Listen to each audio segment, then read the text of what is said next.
The Shadow That Watched. In the bustling city of Mumbai, there lived a family who had recently relocated from South India. The family consisted of 5 members: the father, Rohit, the mother, Meenakshi, their son, Rahul, their daughter, Naina, and Rohit's elderly mother. They had settled in Andheri West, where Rohit had a decent job that allowed him to pay rent and still have enough left for the family to live comfortably. However, as Rohit neared retirement, the atmosphere at home grew tense.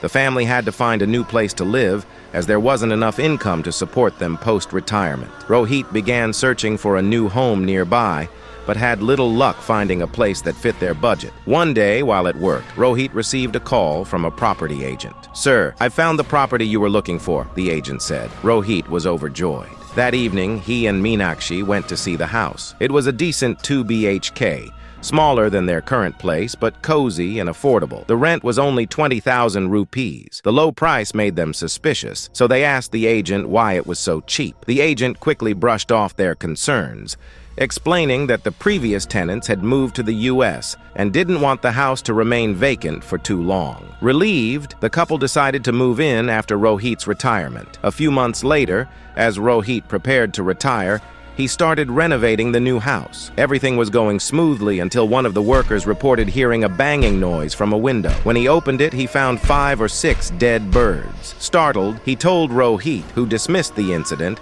and asked the workers to clean it up. The next day, it happened again, another dead bird by the window. A worker warned Rohit to avoid the property, but Rohit, being a modern man, didn't believe in superstitions. He told the worker not to return if he was going to spread negativity. That evening, Rohit told Meenakshi about the incident. She laughed it off, as she too didn't believe in such things. A month later, the renovations were complete, and the family moved into the house. On their first day, they found a dead bird on the doorstep. Rohit's mother, the grandmother, felt uneasy, but Rohit and Meenakshi brushed it off and cleaned up the bird. Once inside, the grandmother began feeling ill. She asked Rohit to place a statue of Lord Balaji in the house's small temple. The family unpacked and assigned rooms. Rohit and Meenakshi took one bedroom, Naina and the grandmother shared another, and Rahul slept in the hall. That night, around midnight, the grandmother awoke, feeling uneasy. As she walked to the kitchen for water, she saw a black shadow moving toward the hall where Rahul was sleeping. Fear gripped her, but she followed the shadow. When she reached the hall, she froze in terror. The shadow had no eyes, but she could tell it was staring at her grandson.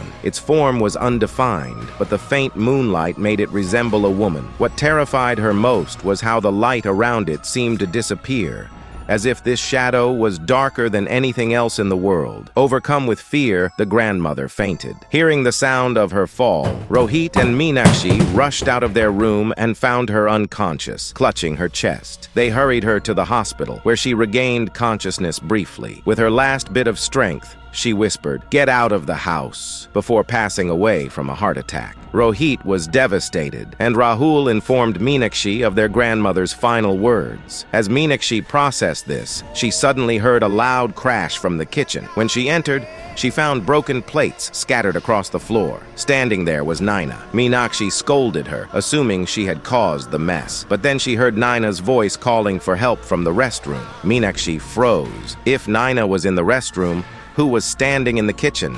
Fear gripped her as the Naina in front of her slowly began to smile, a grotesque grin that stretched unnaturally from one ear to the other. Her eyes bulged, and her smile grew more sinister by the second. Just then, the real Naina entered the kitchen, unaware of what was happening. She found her mother standing frozen, staring at the broken plates. Naina shook her mother, but Meenakshi didn't respond. Blood began to drip from Meenakshi's eyes and nose. Panicking, Naina called for help, but no one was answering. She dialed Rahul, who told her to take their mother near the house's temple and not open any doors until they arrived. Naina dragged her mother near the temple and waited, trying to stay calm. After an hour of silence, she began to feel drowsy. Just as she was about to nod off, she heard a loud banging on the front door.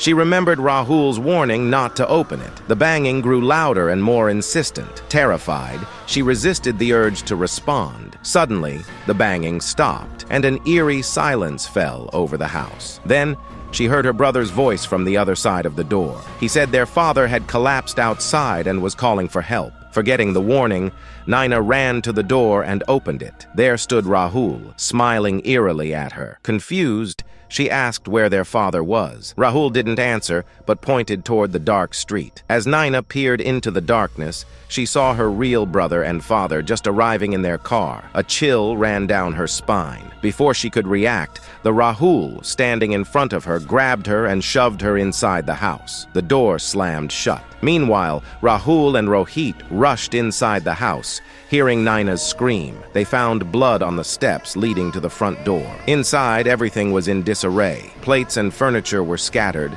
and the house seemed darker than it should have been. As they searched for Naina and Meenakshi, they found Meenakshi standing near the temple, unresponsive. Rahul searched further and discovered Naina lying unconscious in a room that seemed unnaturally dark. He tried to call her, but there was no response. Rohit joined him, and together they stared into the pitch-black room. Something else was there with her, a shadow, darker than the night itself, hovering next to her. Both men were too terrified to move. They took slow, cautious steps backward toward the temple, where they felt somewhat safer. The shadow didn't follow, but they could feel its eyes on them, watching. As the first rays of the morning sun crept into the house, Naina appeared at the doorway, smiling. But this was not the same Naina. Her smile stretched impossibly wide, and then, in an instant, she vanished into thin air. By the time the police arrived, Rohit and Rahul were trembling, recounting their harrowing experience. The family left the house that very day,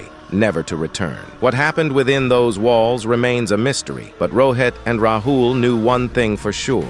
They had seen something far beyond the realm of understanding, and they would never forget it. If you enjoyed this story, don't forget to like, share, and subscribe for more spine-chilling tales. Stay tuned for the next unsettling adventure. And remember, not everything dark can be seen. Some things are watching.